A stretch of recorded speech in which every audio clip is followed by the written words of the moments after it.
Buonasera a tutti, oggi è sabato 7 settembre e con oggi sono 107 giorni che trascorrò su questa gru, la gru Ursus, la gru galleggiante ormeggiata nel porto di Trieste che ormai penso tutta Italia conosca per questa incredibile, pazzesca, grottesca, surreale vicenda che sta accadendo a Trieste sotto gli occhi di centinaia di migliaia di cittadini e forse anche milioni, visto che ormai questa vicenda è conosciuta in tutta Italia. E,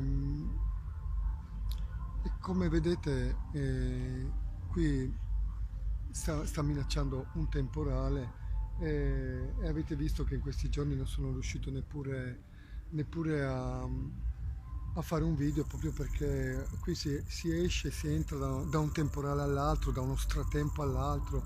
Ci sono stati temporali e venti fortissimi che non potete neanche immaginare quello che è successo su questa gru in questi giorni e ho passato praticamente il tempo a cercare di salvarmi la vita con questi quattro teli e lenzuoli che ho a disposizione per proteggermi e che ovviamente inevitabilmente poi i temporali, lo stratempo porta via, spacca tutto e io non posso fare altro che cercare di rimettere a posto e di difendermi come posso. E d'altronde questo è come una trincea, io sono come un soldatino sul fronte di guerra che cerca di resistere più che può e di combattere questo nemico che sta distruggendo, che ha distrutto la mia vita e che ha distrutto la vita di milioni di cittadini perché il sistema che usa è sempre lo stesso. Solo che quello che stanno facendo, che hanno fatto su questa gru è proprio la trasposizione proprio plastica di tutta la miseria umana, la sporcizia, la ferocia di questa gente, no? Di come ci vede noi cittadini, del male che ci sta facendo, che ci stanno facendo. E sì, sì, è proprio la trasposizione plastica dei sentimenti che hanno dentro, dell'atteggiamento che hanno nei confronti dei cittadini. E credo che ormai arrivati a questo punto i giochi sono scoperti, tutto quello che doveva uscire fuori è uscito, anche il governo attuale, quello che da poco si è insediato, è già stato messo al corrente di questa vicenda e come avete intuito qualcosa sta succedendo, in effetti sta succedendo. E non voglio essere ottimista, ma non voglio essere neppure pessimista. E staremo a vedere quello che succederà step by step. Io comunque rimango qui a scanso di equivoci e per evitare che si ripeta l'ennesima presa per il culo. Ecco, io non vorrei proprio rivivere la stessa situazione che ha vissuto la povera Nadia Toffa con il nostro sindaco Roberto di Piazza, riguardo la vicenda della ferriera di Servola, che tutti ricorderanno, hanno visto quello che è stato capace, come è stato capace di mentire spudoratamente anche davanti, no, all'evidenza dei fatti, ai video che ha mostrato questa ragazza al sindaco e lui ha mentito spudoratamente e ha continuato a mentire, no? E a disattendere qualsiasi impegno che si era preso. Ecco, io non voglio rivivere quella situazione anche perché l'ho già vissuta più e più volte, adesso basta. Io credo che abbiano capito che sono pronto anche a farmi ammazzare, ma io non sono disposto a smuovermi da qui di un millimetro, anche se dovrò sopportare ancora le pene dell'inferno grazie appunto a questa gente qua.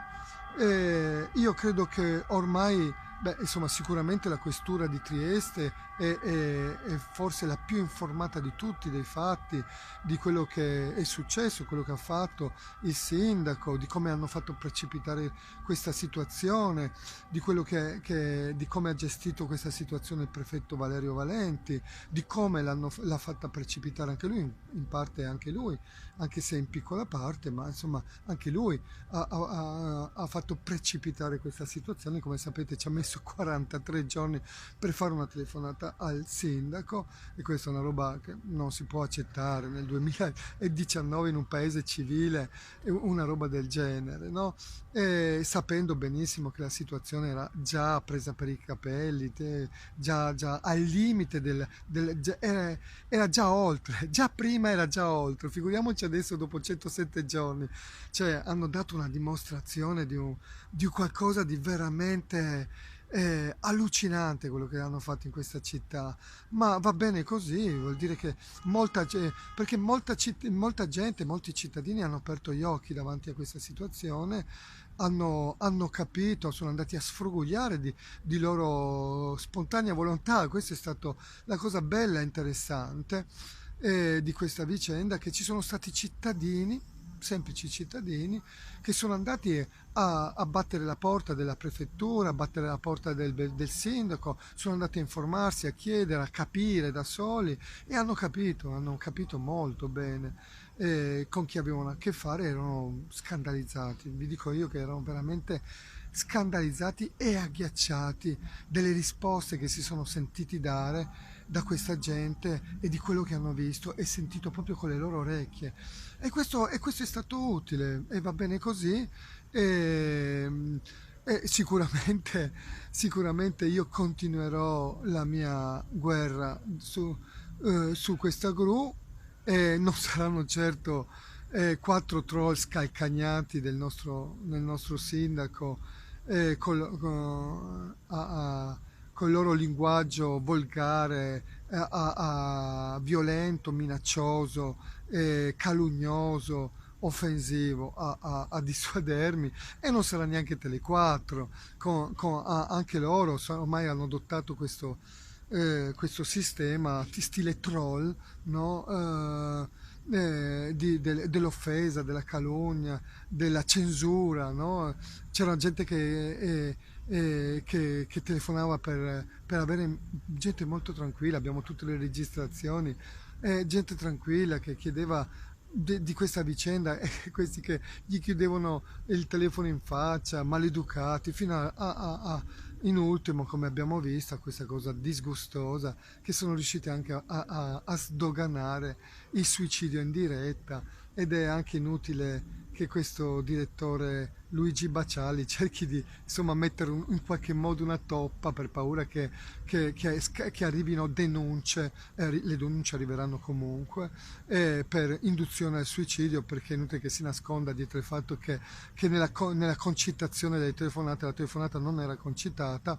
Il, il, il, il, il giornalista Bosazzi ha sentito molto bene la telefonata, e l'ha sentita anche il suo ospite, per cui è impossibile dire che non abbiano capito quello che stavano succedendo. Hanno capito molto bene, tant'è vero che l'ospite ha risposto in una maniera ancora più indegna. E ancora più indegno è stato, devo dire la verità, lo dico a malincuore, lo dico molto tristemente, perché avevo riposto un po' di fiducia in questo direttore Luigi Baciali, però devo dire che ha veramente deluso me, ha deluso tutta la gente, tutti i cittadini che lo seguivano, tutte le persone che hanno ascoltato quell'intervista sono rimasti veramente a bocca aperta, perché veramente si è difeso arrampicandosi sugli specchi, appunto dicendo che la telefonata non si sentiva, ma si sentiva molto bene. E poi in ultimo, come se non bastasse, cioè proprio ha risposto che tutto sommato che era colpa mia se io ho scatenato questi hacker incitando al suicidio, che hanno incitato al suicidio. Era un po' come, un po' come quando avete presente quelle donne che vengono stuprate e poi vengono processate e umiliate due volte, no? Perché e magari la difesa cerca di arrampicarsi sugli specchi dicendo eh sì, è vero, l'hanno stuprata, però sapete, ce l'è cercata lei, in fin dei conti girava con una minigonna, se le cercate.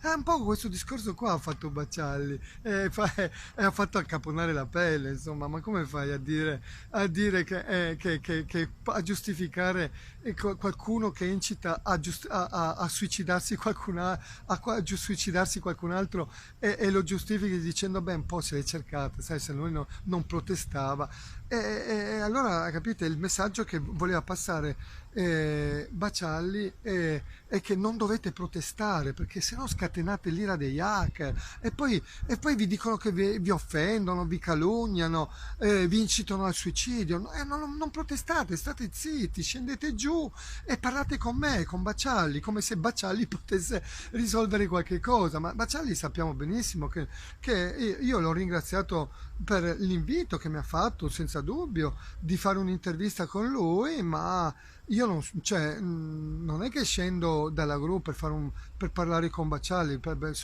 sia io che lui sappiamo benissimo che non avremmo risolto assolutamente niente se non fare una chiacchiera così di cortesia e raccontare una volta di più quello che sto raccontando da questa gru. E Bacciali lo sa benissimo, insomma, è inutile che dica l'abbiamo invitato. Sì, mi avete rinvitato, ma va bene, vi ringrazio, ma non... Ma poi che tipo di intervista mi avreste fatto? Tipo quella che abbiamo visto in questi giorni, dove mi avreste troncato mentre parlo? Avreste fatto questo tipo di intervista? Ma anche no, grazie. Mi avreste cercato di farmi passare magari per quello che non sono, come avete fatto. Ma anche no, allora a questo punto se siete questa roba qui, cioè io con le interviste con voi anche non le faccio, non mi interessa neanche farle a questo punto. Se siete questa roba qui e siete questa roba qui, ormai più, cioè, ma più chiaro di così credo che si muoia. Fate parte di questo sistema, siete dei controllori della porta, difendete questo sistema arrampicandovi anche sugli specchi, ma lo difendete, questo fa abbastanza schifo, la gente se n'è accorta e va bene così, vuol dire che questo mio sacrificio sarà servito a mostrare un po' di cose a molti cittadini, magari quelli un po' più dormienti se ne sono accorti, quelli che sono dalla parte vostra, la parte del sistema, vi sosterranno sempre, io non farò la differenza su di loro, ma su molti sono sicuro di aver fatto la differenza. E detto ciò, io rimango ovviamente qui e, e sappiamo che anche il governo attuale è stato informato, il governo che si è appena insediato. Io mi auguro che davvero se c'è la volontà da parte del prefetto, da parte del sindaco, di fare qualcosa di serio e di concreto e lo dovranno dimostrare con i fatti. Ripeto, io non sono disposto a farmi prendere per il culo per l'ennesima volta, non voglio scendere per poi dover tornare di nuovo su questa gru, sia ben chiaro. E, e quindi rimango qui, rimango in trincea, speriamo che si muovano prima che io rimanga fulminato da qualche fulmine o precipiti, no, a causa il vento forte. E, e niente, auguriamoci che davvero si muovano questa volta, che mettano giù qualcosa di concreto, di serio e concreto per chiudere una volta e per tutte definitivamente questa vicenda della Voce della Luna. Altrimenti, poi loro lo sanno benissimo, ormai questa cosa l'hanno capita tutti, se dovesse accapitare, succede una disgrazia, Dio non voglia, a me, io nella peggiore delle ipotesi ci rimetto la vita, ma ci saranno persone che finiranno in galera, questo è garantito. Ormai si è capito che l'hanno fatta sporca, l'hanno fatta molto sporca e l'hanno capito tutti. Quindi vediamo di chiudere questa vicenda il più velocemente possibile, perché io da qui non mi schiovo. E grazie a questi cittadini che si sono mossi spontaneamente e sono stati straordinari e stanno continuando a sfrugugliare, a mettere il naso e la bocca dappertutto, grandi. Questa è la dimostrazione che quando i cittadini si muovono qualcosa succede, la gente deve imparare a muoversi fuori dai circuiti, fuori dalle bandierine sindacali, politiche e quant'altro, perché tanto abbiamo capito che ci prendono tutti per il culo e quindi va bene così. Eh, Questa è una guerra che la gente semplice deve imparare a combattere da sola e coalizzarsi in gruppi di persone semplici e difendersi e tenere alzare la testa, non abbassarla come vorrebbe Bacialli, come vorrebbe Avarino, come vorrebbe il sindaco di Trieste, come vorrebbe questo sistema, no? Che abbassassimo tutti la testa e combattessimo con le loro armi, che armi spuntate, sappiamo armi che non funzionano, no? Se no non ce le metterebbero a disposizione se funzionassero. Questo l'abbiamo capito e andiamo avanti. Dobbiamo resistere, combattere tutti quanti, pacificamente ma determinati e, e- e costanti. La parola chiave deve essere determinazione e costanza e non aver paura anche di rischiare la vita. Questa è una guerra e vivere comporta anche questo, anche rischiare la vita.